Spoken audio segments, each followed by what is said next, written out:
Hey, good morning, good afternoon, good evening, wherever you may be. Scott Luton and Mary Kate Love with you here on Supply Chain Now. Welcome to today's very special National Supply Chain Day live stream. Mary Kate, how are you doing today up in the wonderful city of Chicago? Doing great. Really excited about this special show today. We are too. I am too. It's one of my favorite days of the whole year, folks. It's Yes. National Supply Chain Day, and I got to tell you, Mary Kate is really humble, right? But Mary Kate was instrumental, right, when National Supply Chain Day was getting set up back in the day Yeah. with our friends at Georgia Pacific. And I tell you, to collaborate with you here again and celebrate this industry, this incredible industry that has empowered and enabled global trade and changed the world. And we celebrate it every April 29th. That is a special honor indeed. Mary Kate, I know that it's a personal passion for you too, huh? Yes. Yeah. And in some ways, back when we first started this with you guys, right?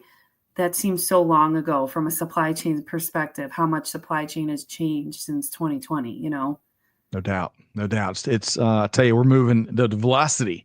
We talk about all the time, the velocity that global supply chain, global business moves at these days. Yeah. It is mind boggling. But folks, better than all of that, we're massive fans. Mary Kate and I, the whole Supply Chain Now team, all of our incredible guests will be here shortly.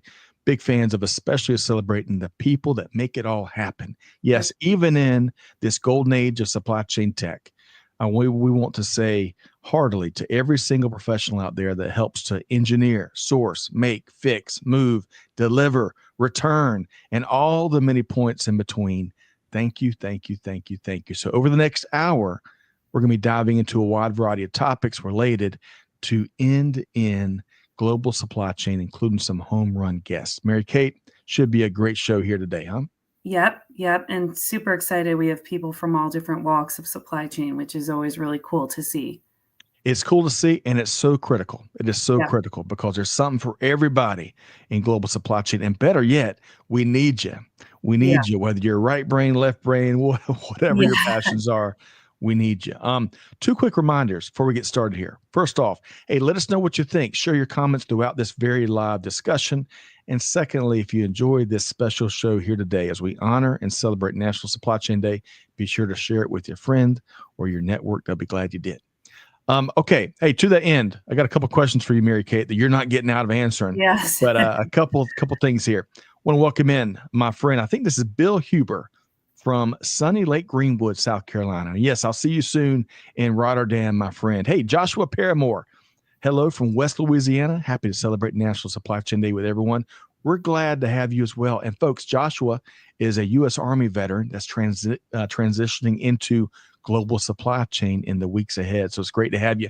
Will Quinn, greetings from Naperville, Illinois, and happy National Supply Chain Day. That is Mr. Warehousing. I might get your tagline wrong, Will, but great to see you as always. And finally, Gary, good afternoon from rainy, sunny, windy Toronto, the beautiful city of Toronto. Great to see you, Gary. All right, Mary Kate, and y'all keep the comments coming. We're going to work that in throughout this very live hour. A few foundational items. And Mary Kate, as I've been kind of perusing social today and seeing all of the great Mhm. individuals and Yeah. organizations, jumping in and celebrating the supply chain industry, especially the people, it's been outstanding. So, in your words, what is the mission of National Supply Chain Day? What's our why here? Yeah, I think the biggest thing that you highlighted already too, Scott, is you and I love celebrating the people of supply chain today because, all year long we see the headlines, we talk about shipment delays, tariffs lately, right?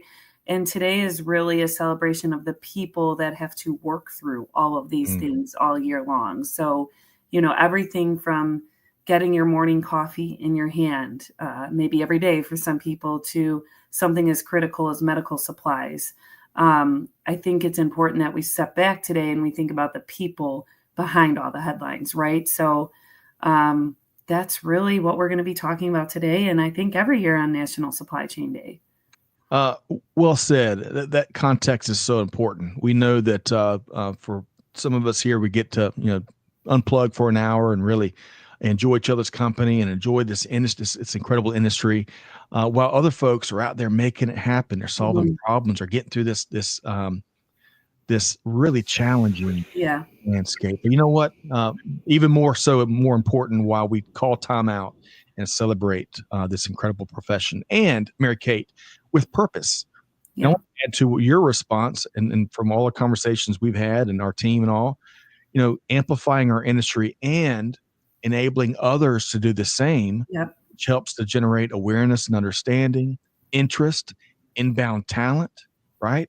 Entrepreneurship, Yep. innovation, new answers to old and new problems, and all of that rolls up into helping to transform how global supply chain happens. And Mary Kate, that is good news to me. How about you? Yeah, definitely. And I love the highlight on talent because today is maybe a little bit of a recruitment day too, right? We want to recruit the best and the brightest to supply chain too. Undoubtedly. And folks, I wish I had NIL funds to do that. Yeah. Maybe next Right. year. But kidding aside, it's as we all know, we're battling for the all kinds of talent out there, and supply chain industry has its work cut out to do just that and do it successfully. All right, I got one more question for you, and then we're going to get to some outstanding guests here. I want to welcome in. Gosh, we got a slew of folks. Hey, the one and only Corinne Bursa is with us. Oh, It nice. is a great day to be in supply chain, as Corinne is known. If you ever talk with her, that's what she's going to tell you. And she is so on point with that. Irina tuned in from sunny Florida down in Orlando. Great to see you. We'll see you next week, maybe, Irina. Brandy from Dallas, Texas. We've got this. Let me know, man, who this is from Raleigh, North Carolina, home of some great barbecue. Chelsea from Cyprus. Yuri, also from Florida. Hey, how about Tandria Bellamy, the Hall of Famer? Hello, Yeah. supply chain champions. Thank you, Mary Kate, Scott, and Amanda. Well, we appreciate you being here, as always, Tandria. And John, great to have you here via LinkedIn. John, let us know where you're tuned in from.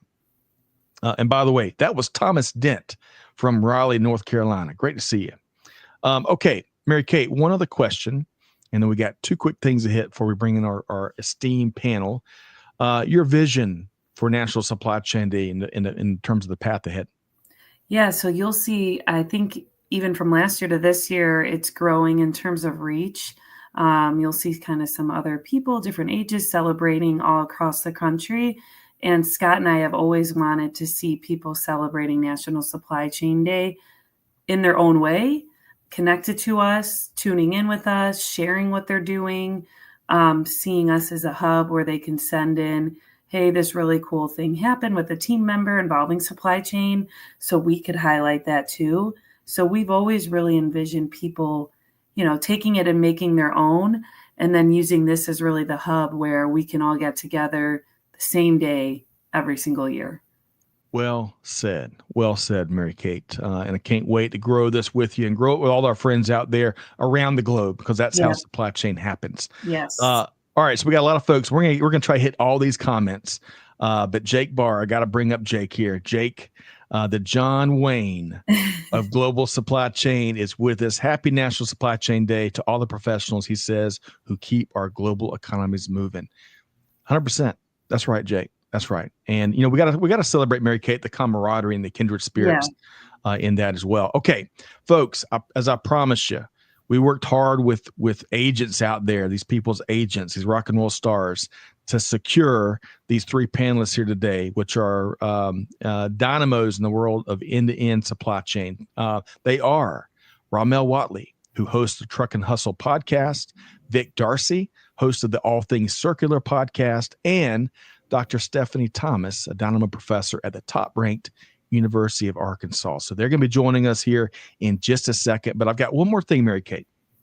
So, folks, we've got one question I want to pose kind of in the overarching manner to all of our audience out there. And we'd love for y'all to give us your thoughts here. And it's a simple question. What is one thing that is way too invisible in global supply chain? It could be a profession. It could be a problem. It could be a topic. It could be an innovation. It can be a prediction, whatever. It could be a sector. But what's one thing that is way too invisible in global supply chain? We'd love to get y'all to share your responses over the course of the hour, and we're going to collect them, and we may publish some lighthearted research after today. We'll see. Okay, are you ready to go, Mary Kate, with our first guest here today? Yeah, let's do it. All right, so our first guest here for our special National Supply Chain Day live stream 2025. We're dialing in on the critical world of transportation.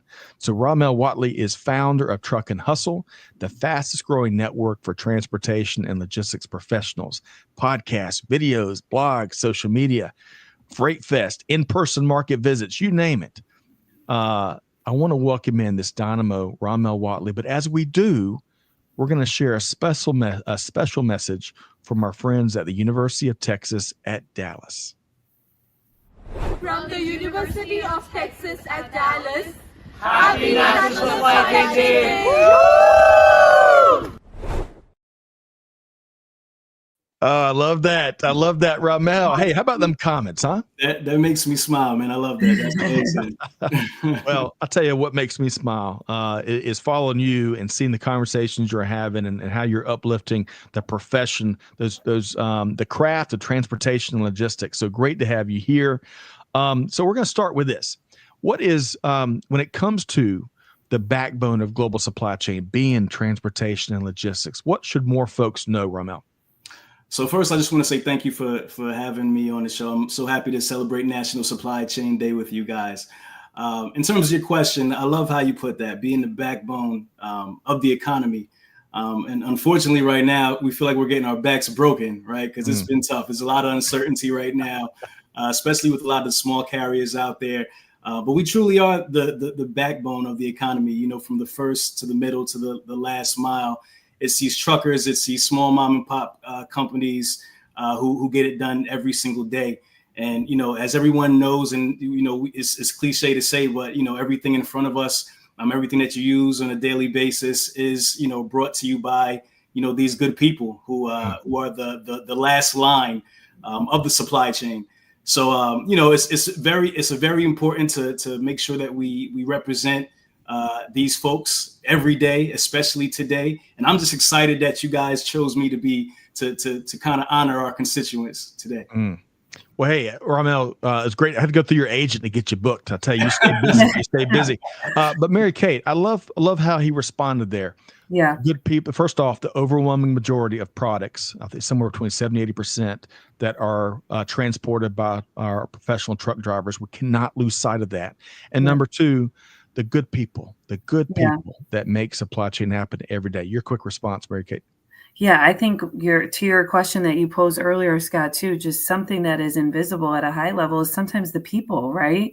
The people that are connecting supply chain. And so I think the three of us are all on the same page. They're really wanting to, and Ramel, you use the word honor too, which I love, honoring the people of supply chain. Yeah, no doubt. No doubt. Okay. So we need to have you back for 3 hours, Ramel, because we're not going to have enough in 10 minutes. But at a high level, what's one or two of the biggest innovative trends impacting the transportation and logistics space? Man, well, I hate to say it, man, because it sounds so redundant, but AI, man, it's AI all day. It's unfortunate that we have to keep on revisiting the topic, but it's what's happening now. It's inevitable. I mean, you have these companies like the Project 44s and Flexports that's, you know, kind of giving visibility to shippers and just, you know, helping on, you know, managing delays and disruptions in the industry. So, I mean, it's what everybody's talking about. It's where the industry is headed. In addition to that, just robotics, automation. You know, it's one of those things that's scary, but it's inevitable. So we have to learn how to adapt to it, especially the small business owners. But that's what's happening now, man. So we have to just kind of adapt to what's new, and that's what the new innovations are. Undoubtedly, you know, we were talking pre-show, Mary Kate, with Ramel, and we were talking about some dilemmas that any homeowner might encounter. And Ramel was like, "Hey, Chat GPT gave me great advice." And, you know, and we gotta, you know, kidding aside, Ramel, training and educating in our own understanding of how AI works and what we can use it for, whether it applies to global supply chain or just our everyday lives. I mean, that self-education perhaps has never been more important. Would you agree? I definitely agree. I mean, like I said, it's all about adapting, right? You have to definitely make sure you're using it in your daily life and in your business, or else you're going to get left behind in this industry. Yeah. So I implore everybody to make sure that they have some sort of training on AI. whether it's formal training or just, going in YouTube University and just trying to learn as much as you can, because it's definitely the future. Yes. Yeah. Well said, Ramel. And Mary Kate, you're like the queen of learning something, cracking the code on something. Love efficiency. You do. I really do. But yeah, I love this. I'm nodding along. And, one way I use is I have a newsletter I subscribe to every day that gives me a new prompt to use AI. So just like you're saying, right, there's all these new ways to use AI. And I mean, I feel like if I don't keep up with it every week and think of new ways to use it, I'm left behind. And that's in both personal and professional lives. I mean, planning a trip, use AI, it cuts down about 5 hours of planning time. You can put, I have 3 toddlers, they're this age, where's a good place to go? It's just so great for those of different efficiencies. But like you said, Ramel, it's constantly changing. Sure is. And of course, in supply chain planning, oh, goodness gracious, being transformed by not just AI, but modern day supply chain technology. Mary Kate, you've got $1 billion question to pose to Ramel, I think. Uh-oh. Yes, $1 billion question. So we wanted to kind of bring this back to something high level, or maybe even you have an anecdotal story, but one thing you're grateful for within supply chain. Man, I've been in this industry for a long time. I've been in the industry for 20 years. I've done everything from, getting a CDL. I learned I wasn't a driver, so I quickly, got out of that. But I've worked for small mom and pop businesses. I worked for Ryder for about 7 years, which is, everybody knows Ryder. And I'm an entrepreneur as well. And I think through all of that, man, I'm just grateful for the people that I've met throughout my tenure in the industry. It's just a lot of great people, and I've built a lot of amazing relationships. So I'd have to say the people is what I'm the most grateful for, because at the end of the day, that's what's most important, is the people. So I'm grateful for my friends and just the network I've built in this industry. I love it. I love it too. Relationships, it's amazing. Relationships should be one of the newest renewable energies that we should be researching, because it really powers not just global supply chain, but in our communities and across industry. I love that response, Ramel. All right, so truck and hustle. You were just talking about your whole journey. I'll tell you, and I really wish I could be a truck driver. I don't think I've got the skill set. And these days they're technologists, many truck drivers. I tell you what, but tell us what Truck and Hustle is all about and how folks can track down and connect with the one and only Ramel Watley. Yeah, for sure. So you can Google Truck and Hustle, TRUCKN, the letter N, Hustle. Go to our website, truckandhustle.com. And ultimately, man, we're here to just empower small business owners in transportation and logistics through networking, through resources, through education, through training, and just information. We want to learn from, real people who are actually have success stories and who have, bumped their heads. And, that's kind of how we started the platform, through a podcast where we were telling stories and people just really gravitated towards that. And that's what we continue to do. It's all about just kind of telling those stories of the industry and then just creating an environment for people to learn and help small businesses grow. So that's what we're all about. You can find us everywhere, and that's really what all our content is kind of based on. Mm-hmm. Ramel, I love that. And we were talking pre-show, Jake Barr, who's in the audience here today, is all about keeping it real. And I love it. We need that in the conversations and in the work that goes on in supply chain and global supply chain these days. And Ramel, you don't know anything else. You keep it real every day, every conversation. Mary Kate, I was on a live stream of his in the audience a couple weeks ago. And Ramel, there was probably 2,000 people from across your social channels tuned in, commenting, just eating up the conversation you were having. So, folks, we're dropping the links where you can learn more about Truck and Hustle here. You can connect with Ramel on LinkedIn. We encourage you to do that. And Ramel Watley, we look forward to collaborating again with you soon. Thanks for being here. Thank you, Mary Kate. Thank you, Scott. Thanks so much. See you soon.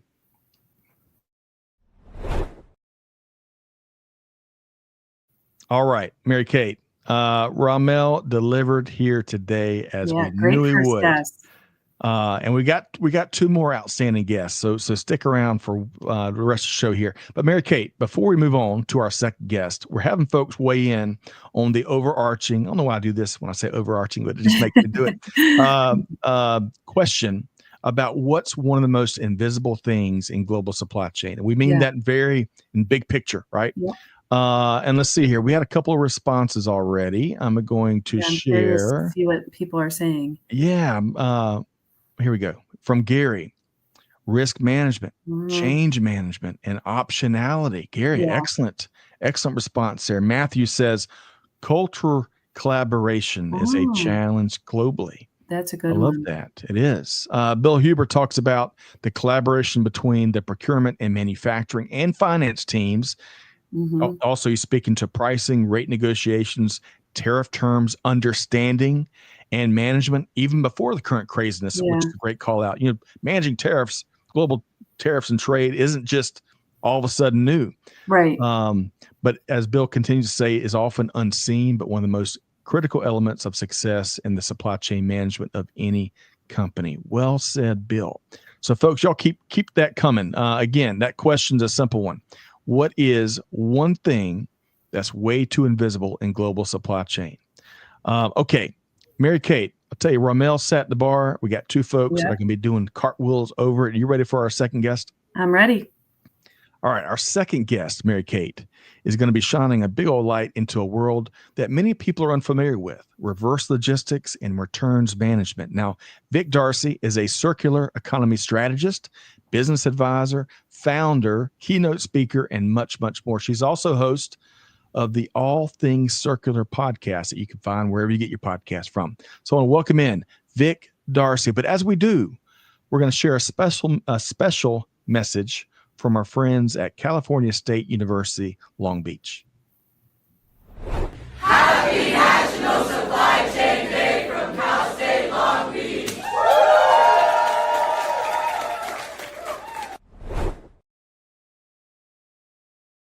Hey, I love that message from our friends at the beach. That's the new brand there from what I hear at Cal State University, Long Beach. But Vic, how you doing? Great to see you here today. Hi, thanks for having me, Mary Kate. Thanks for having me, Scott. This is my first National Supply Chain Day. I can say I'm delighted I got the beach, right? Because I live in Manchester. It generally rains, so it's wonderful. And what a great opener. So thank you very much.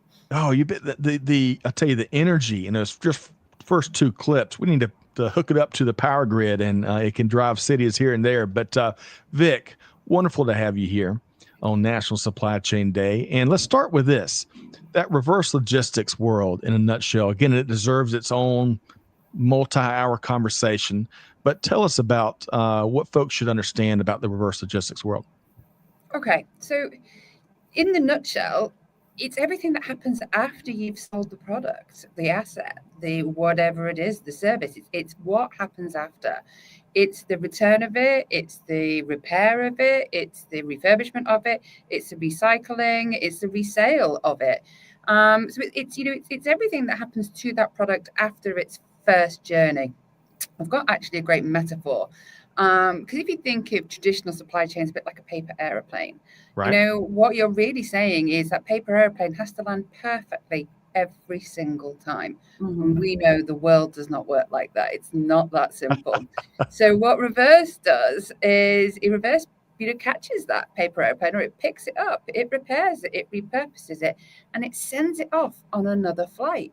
And not just one flight, it could be 2 flights, it could be 3 flights. So reverse is really it's everything that happens after, but it is the value in the product after. Because there are these huge misconceptions that, returns is scrap, returns is a cost. And actually, it's far from the truth. The reverse engine is value recovery. There is value in the repairing, the refurbing, the recycling, the reusing, the reselling. And we have to I really want to help educate people out of that mindset that they think reverse is about fixing mistakes. It's not, it's a profit center. So yeah, that's what reverse is. Brilliant. And as you explain that, and as you're looking to change those mindsets, which is really an important mission that we all need to be on, it reminds me of the re-economy, which is blowing up left and right? Remanufactured, repaired, reused. I mean, it's in demand, and we're seeing that in data after data. Mary Kate, respond to what I'll tell you. Vic put all of that in pretty an effective nutshell, huh? Yeah, I think that's genius to look at reverse as a profit center, right? That's a totally different mindset on it. And, my mind as you're talking goes to me as a consumer, right? And I'm automatically thinking about, the returns I do regrettably on a weekly basis, probably, right? But also just thinking about, thinking about some of these other companies like Newly that has started where their whole business is basically on you renting clothes and returning it and then turning it around for profit, right? And I think that's genius, and that's the way that a lot of people are going instead of, for a lot of different reasons, right? Purchasing new clothes every month, but they're certainly seeing reverse as a whole business too. So I think that's 100%. a really smart way to look at it. It's a really interesting one you pick up there, Mary Kate, actually, because do you know that in the United States, 85% of clothing ends up either in landfill or incinerated? Jeez. Wow. 85%. That's great. crazy. So, but then let's look at some brands that are doing really good in this space. So Patagonia is a great example. They've got two programs. The first one's called Worn Wear, and it's where you would take an item that you would sell on Vinted or another platform, which is it's still wearable, it's still usable, it's ready for that second owner. And they take that product back in and they give you an up to 25% voucher off a new purchase, right? Wow. Really smart, because that's brand loyalty. You're bringing that customer in and they're going to spend 75% on the new item, but they may buy two. But here's the really, really smart one. They've got one underneath that, which is called Recrafted. Now, Recrafted is where they take those items that actually can't be reworn, as a whole product. Yeah. And they create new products out of them. They create new items out of them. They're almost so bespoke, cool. but they're reused, and that stops products going into landfill. Bravo, Patagonia, right? That's we really need to start thinking about this. Yeah. Vic, love that. And I'm going to give you another factoid of why we've got to very intentionally wrap our heads around how to do reverse and returns management better and inject more circularity into our business models. Check this out. According to the National Retail Federation and Happy Returns, for 2024, $890 billion in products were returned. And that's just for U.S. retailers alone, $890 billion. And that represents about 17% of total sales. So, Vic, that begs the question. We need more Patagonias, to your example. But how can we, and why should we, and how can we inject more circularity thinking and doing into global supply chain? Okay, so supply chain traditionally, reverse is step one. Okay, we get the products to the customer. But if we really want to build circularity into the supply chain, it's got to start at the design level. The products need to be designed for reuse. They need to be designed to be returned. Those return processes need to work. They need to be revalued. There's a great statistic actually on cell phones. For a customer to trade in a cell phone, I think you've got the attention span of 5 questions, and they have to be really quick. I think it's about 40 to 45 seconds. That's all the customer will spend before they close the window down, and that phone goes back into the drawer to be forgotten about for the next few years, and of course it loses value. So we need to actually build for these models. We need to be conscious about these models, because circularity is a continuous loop. It's the Ouroboros, it's the repair, it's the reuse, it's the remanufacture of it. And to your point to the why, we're running out of resources.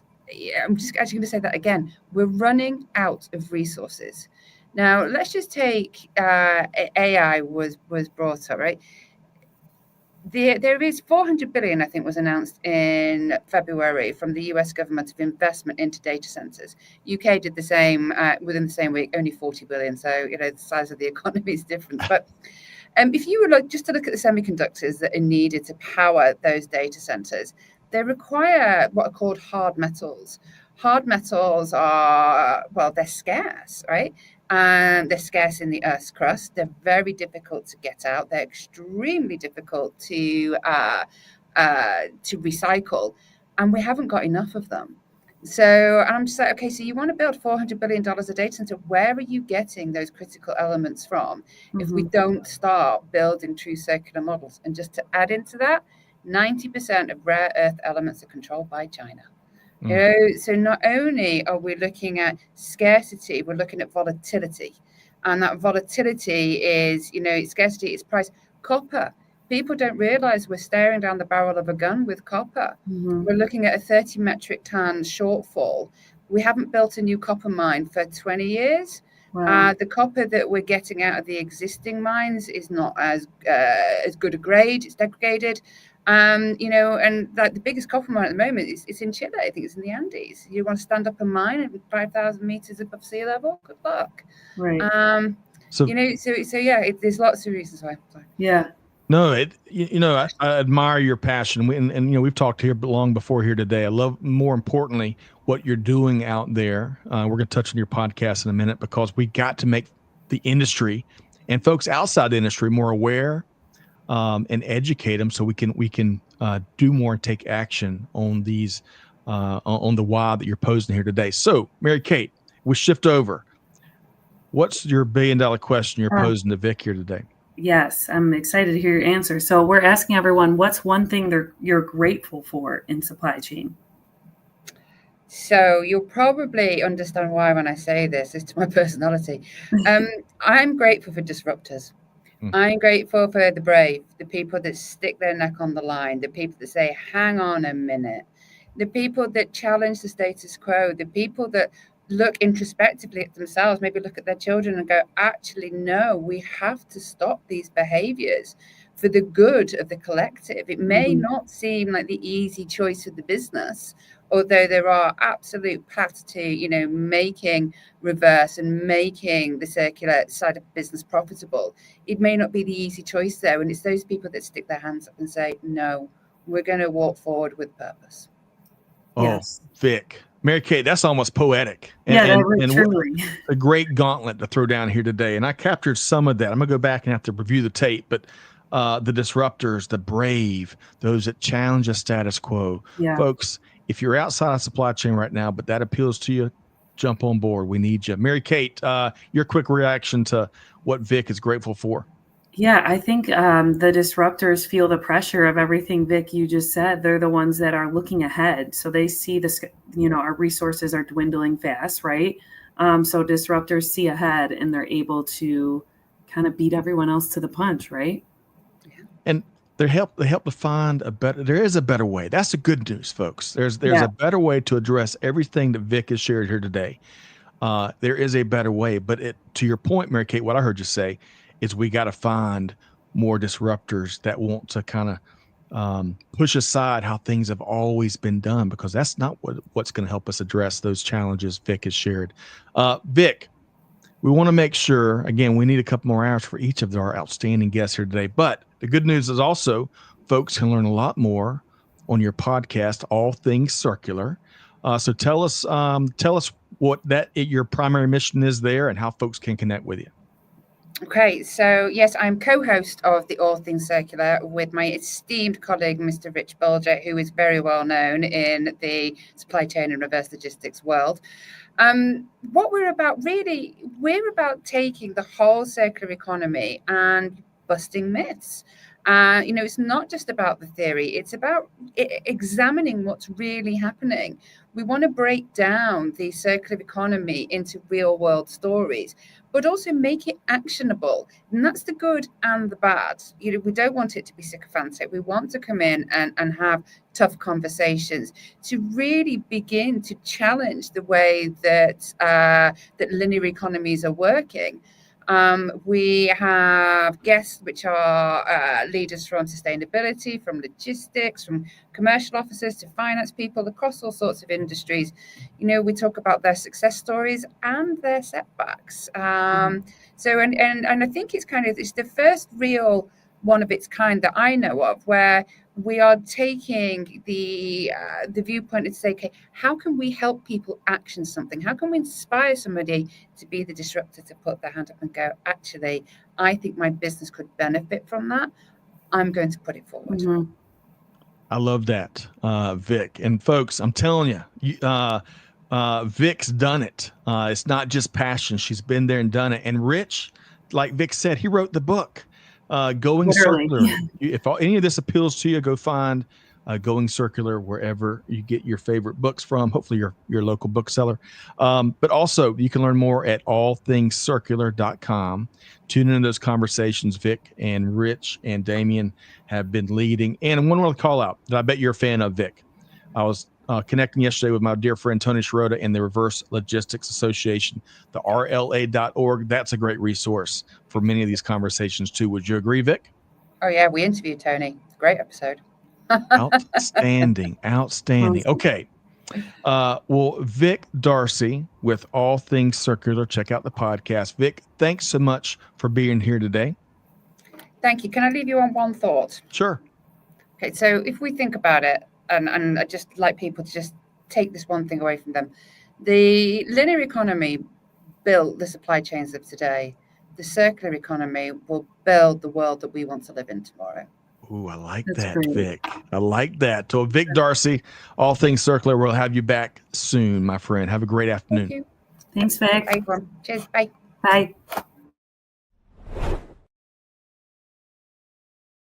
Oh, Mary Kate, I tell you what, between Ramel and Vic, Yeah, I'm wow. telling you, if you're kind of bogged down in the challenges and the pain and the pressure of where we are here today on April 29th, 2025, you got to tune in to folks like Ramel and Vic and this next speaker, Stephanie, because it'll uplift your spirits and help you know better times are ahead as our industry right. changes. Mary Kate, would you agree with that? Yeah, and totally. And reminder, I'm on maternity leave, so my head's been bogged down in a different way. And this has just been a really good way, a reminder of all the things that are happening in supply chain and the future of supply chain. So it's been such a great discussion so far. I'm with you. All right. So folks, also you can connect with Vic on LinkedIn. So we encourage you to do that. Matthew's answering, I'm thankful for the challenges. Yeah. I love improving processes and solving problems, the creative thinking opportunities supply chain management offers or creates drives me. Well said, Matthew. Great to have you here. All right, a couple quick responses before we bring on our third guest. Let's see if I've got Will Quinn going to our last topic. Will says, your ability, folks, to handle returns and reverse logistics in an efficient manner can really differentiate you from your competitors and provide an excellent customer service experience, making it more likely they will come back and purchase more from you. The relationship factor. Excellent point, Will. And then going back to our question earlier, what's one most invisible thing out there? Jennifer, great point. Inclusion. True inclusion, no matter the background. Excellent point. Irina, one invisible yet critical element in supply chain management is trust. That's good. Yeah. That's right. And Oscar, one invisible yet critical element in supply chain management, accountability. Mary Kate, would you generally agree with all of our responses here? Yeah, I'm loving all of these, and I'm excited about the idea of compiling them too, because it's something that I would personally like to look back on as well. Yes, that's right. So not just on National Supply Chain Day 2025, but 2026, 2027, and what lies ahead. More on that here towards the end of today's session. But Mary Kate, we have got an outstanding third guest here today. Are you ready to join? Yes. So for our third guest, who's doing big things to create eureka moments for the incredible new talent coming into the supply chain industry, Dr. Stephanie Thomas is an extraordinary professor with the top-ranked supply chain program at the University of Arkansas. Prior to her current role, Stephanie spent time as a supply chain practitioner with companies like Lowe's, IBM, and Stanley Tools. She also founded WISE, folks, Women Impacting Supply Chain Excellence. Love that acronym and that organization. I want to welcome in Dr. Stephanie Thomas. But as we do, I want to share a special message from our friends at the University of Arkansas. Happy National Supply Chain Day from the University of Arkansas WISE. Woo pig! I love that, Stephanie. I love that. Great to see you here today. How you doing, my friend? Doing wonderful. Thanks for having me, Scott and Mary Kate. Yeah, thanks for coming. Mary Kate, go Razorbacks, a.k.a. those hogs. Suey, pig, suey. Is that how it goes, I think, Mary Kate? Woo, pig, suey. I was going to say that. I don't know. Woo pig suey. I'm getting it right. We'll have a tutorial later for that. Yeah.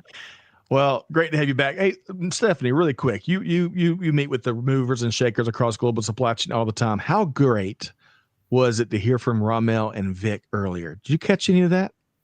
Oh, I loved it. And I'm having a little bit of an inferiority complex because all of y'all are in the podcast space. Oh, yeah.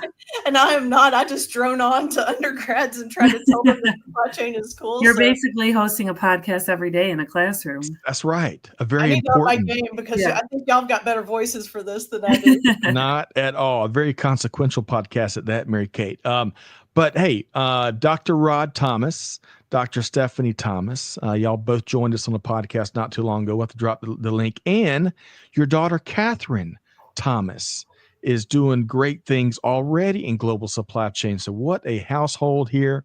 So I want to ask you this, Stephanie. A couple of things from your perspective that hiring managers got to keep in mind with engaging with what we call the now generation. I could speak for like 3 hours on this, but a couple things that I think are really valuable for companies to think about are a lot of the now generation really want to make an impact. So they want to do things that they feel like are meaningful. And so they're going to ask why a lot. And that I feel like is different than maybe some previous generations where we kind of were told kind of what to do and then went off and executed.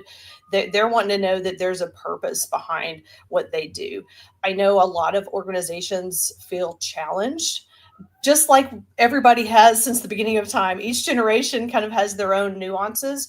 But one of the best practices that I think really strong companies that are having great success do is lean into reverse mentoring, where they will pair, whether it's an intern or an entry-level employee with someone more senior, and they have very open conversations about the perspective. So one of the things that I think a lot of companies are kind of trying to figure out is what a work schedule looks like. Is it fully in office? Is it hybrid? Is it work from home? What all those different options are. And I've heard a lot of people say, we know all the young generation wants to work from home. They don't. Right. A lot of them want to be in the office and they want to make those connections and they want to feel like they have a sense of community at the place that they work. So make sure that you're really checking in and seeing like, are we offering now we all like a little flexibility that's nice. But I can talk about students that I know really well that have had fully remote internships. And they just talked about, they're like, okay, I did it and got some experience, but I know for myself, that is not how I want to start a career. Yeah. So I think organizationally, some of us that may have been around a while longer that might like to work from home a little more need to make sure we are going into the office and engaging with the younger generation. I know a lot of these students, as they're coming out, they like some type of career roadmap.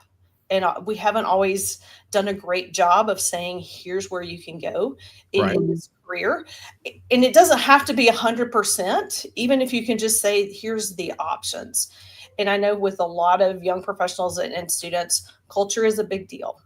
And I think as organizations, it's gotten a lot easier to leave companies.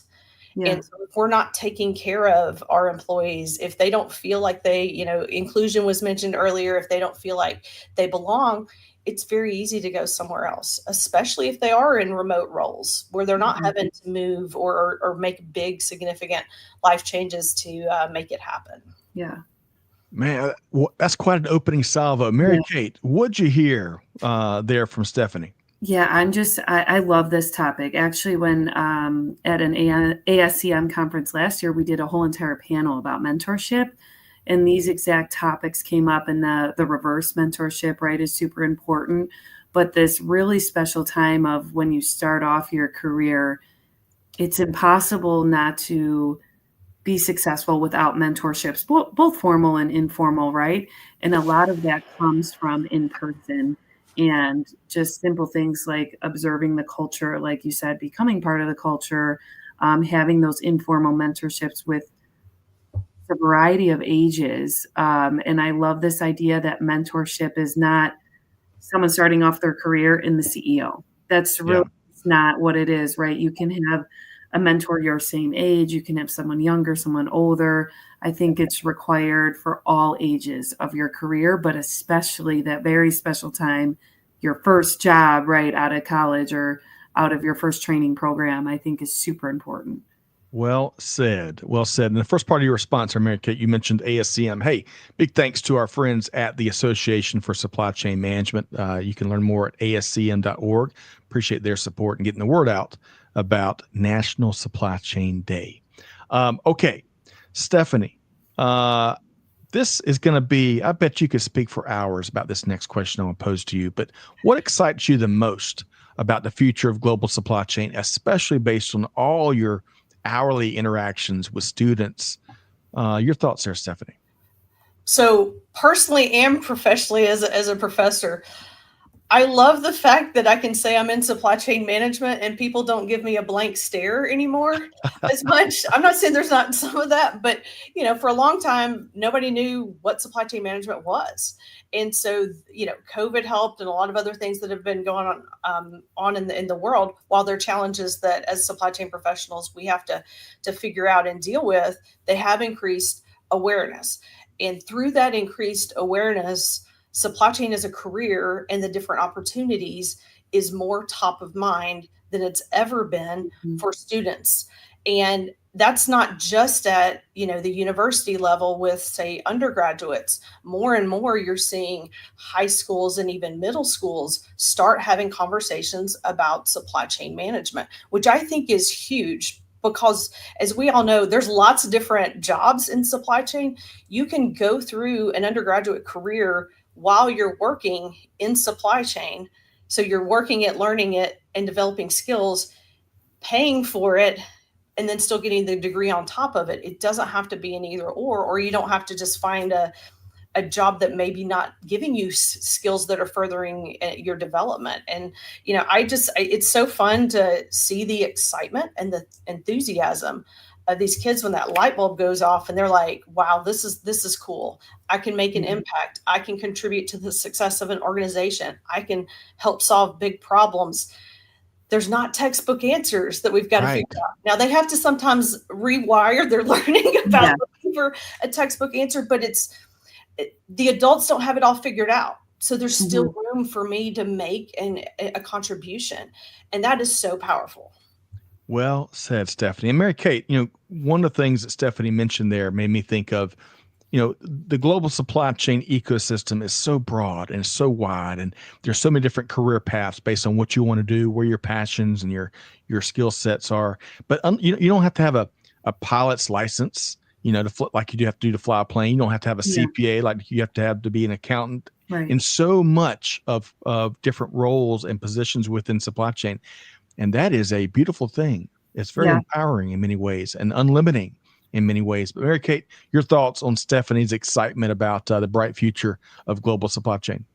Yeah, well, I think it's personally exciting to hear that, people young in their career are thinking about supply chain, really view supply chain as a way they can make a difference, because I obviously couldn't agree with that more, as well as I couldn't agree with the sentiment that there's a lot to figure out in supply chain.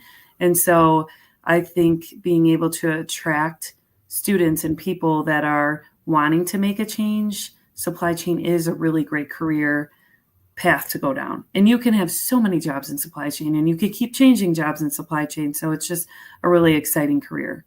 Well said, Mary Kate. Well said. Hey, Stephanie, really quick, before Mary Kate asks you the $1 billion question, our friend Jenny Patzloff from the University of Wisconsin is going to talk tariffs. She's got to go. But Jenny, we're big fans. Appreciate your help in promoting National Supply Chain Day. And Jake Dean, Stephanie, I think you know Jake Dean really, really well there at University of Wisconsin. Is that right? Yes. They do a great job with their program at Wisconsin. They have amazing students and I've gotten to meet several of them through the WISE program. And so they do an awesome job. So shout out to Jenny and Jake. Great. Appreciate what y'all do, turning those light bulbs on. All right. So Mary Kate, back to gratitude. Your thoughts? Yes. So is it time for the $1 million question? It's time. All right. It's time. Stephanie, one thing you're grateful for in supply chain. So I think that Ramel and Vic gave great answers with like the people and then taking the people and talking specifically about disruptors. And so I like this kind of one word thing. So I'm going to go with collaborators and connectors. Because I think I'm grateful for the increased awareness, like I talked about. But what I'm really grateful for are people like you guys and Ramel and Vic and others who are making information and discussion about important supply chain management topics accessible to all. Because I think there's, a lot, not everybody studied this, or not everybody knows what's going on, or their organization may be at different stages. And so having access to powerful resources can be huge for an individual in their career, as well as the decisions that they make within, an organization. And so thank you to all those. And I'll also put a special shout out to, I'm grateful for all my professor colleague friends all over that are continuing to turn those light bulbs on, as you said, Scott, with students all across, not only just the US, but across the world. Yeah. Hey, that's you and me, and probably Mary Kate both. I tell you, it's got to be really neat to have you or Dr. Rod Thomas as a professor. Y'all strike me as some of my favorite professors that had done it when I was in school at South Carolina. And Dan Barry comes to mind. I don't think Dan's with us any longer, but great to have y'all doing what you do. And Mary Kate, how difficult it is for our friends in academia to keep up with just how fast industry is transforming itself. Yeah. To have to take that, kind of process it and then, educate it. It's got to be a big challenge, huh? Yeah. Yeah. That's huge. I mean, I can barely keep up with it, and this is our full-time jobs. Right. Right. Well, AI is definitely one of those topics that I know at a lot of universities, it's going to change things. It is changing things. Yeah. What is the right way to use it to educate so that students are ready, but also that they're using it in responsible ways? Yeah. And there's a huge kind of balance there that everybody's trying to figure out what's the right way to do it. But we also appreciate industry partners that come in and make sure as faculty we remain relevant by spending time in the classroom, or sponsoring projects, or speaking at a student organization. So my plug would be, if you're out there and near a university somewhere that has a supply chain class or program, reach out and see if you can engage some way. It's a great idea. That's right. Great idea. And clearly you are cracking the code, because according to Gartner, you're still the #1 ranked supply chain undergraduate program across the U.S. There's some stiff competition, as we've seen programs really explode and invest in themselves in recent years. Hey, we're going to wrap with Dr. Stephanie Thomas in just a minute, but I want folks here, you can check out me and Stephanie and Rod get together on a recent podcast. Check that out. And even better, Rod Thomas is with us. What about your best professor friend? That's awesome. See it, Rod. Okay, so Stephanie, you've got a really big event coming up in the fall. Women Impacting Supply Chain Excellence, right? Women Impacting. No, you got it. Oh, did I? Okay. Wise Future Leaders Symposium. That's the event, right? Yes. September 18th and 19th. There at the University of Arkansas. Tell us more. So this will be the 7th year for the event. It's a day-and-a-half event where students from universities across the country, we're anticipating 35 universities participating this year, spend making connections, growing personally and professionally, learning more about the wide variety of roles available, and working on leadership skills. And while they come here and hear amazing speakers and stuff, there's also a ton of engagement with industry partners. And so I'm always looking for individuals and organizations that would like to get involved and connect with the Future Now generation. Love it. I love it. So folks, mark your calendars. September 18th and 19th there at University of Arkansas, 35 universities. If you want to get in touch with and conversate and network with the top talent that's oftentimes already in industry, because they're doing internships and whatnot, but certainly coming in, mark your calendar and be there. And as Stephanie mentioned, she welcomes anyone to be a part. So, and better yet, we've got to make it really easy, Mary Kate and Stephanie. There's a link right there to learning more about WISE. And you can also connect with Stephanie right there on LinkedIn. We try the one-click challenge is what we're after, Stephanie and Mary Kate. The one-click challenge, make it really easy for folks. Big thanks Dr. Stephanie Thomas with the University of Arkansas and with WISE. So great to have you here, Stephanie. Thank you for having me. It's been a pleasure. Yep. Thanks, Have Stephanie. a great National Supply Chain Day and see you soon, my friend. You both as well. Thanks. All right, Mary Kate, there's just too much to get to here today. Too much to get to. We were calling out some folks like University of Wisconsin, ASCM, and RLA. All have been a great supporters of National Supply Chain Day. One more, folks, Manifest. If you hadn't been out in the Manifest yet, I think it was the 4th conference this year, earlier in Vegas, this past late January, early February. Great work they're doing there, and really appreciate the support Manifest has been giving National Supply Chain Day too. Ramel, Vic, and Stephanie, I'll tell you, one heck of a trio of dynamos. But Mary Kate, it's takeaway time. What's a couple of your favorite takeaways from our trio of guests here today? Yeah, number one is I've been thinking about how there's this underlying theme about creating your network of people in supply chain. And so we've talked about people in supply chain this whole segment, every National Supply Chain Day.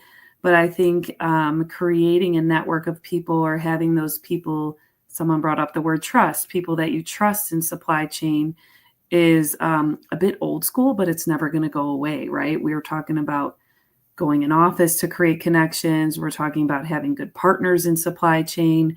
So that network that you create for both yourself and the organization you're working with, I don't ever see that being replaced by any technology ever. So that's always going to be important. Love that. I love that. There's so many there. I mean, from Ramel referencing the good people that make supply chain happen, right? That conjures up in my brain like, you ever heard people talk about a pillar of salt when they're talking about really good people? Yeah. Well, you find so much of that across global supply chain. Of course, Vic talking about the celebrating the disruptors and the brave, as she put it here on National Supply Chain Day.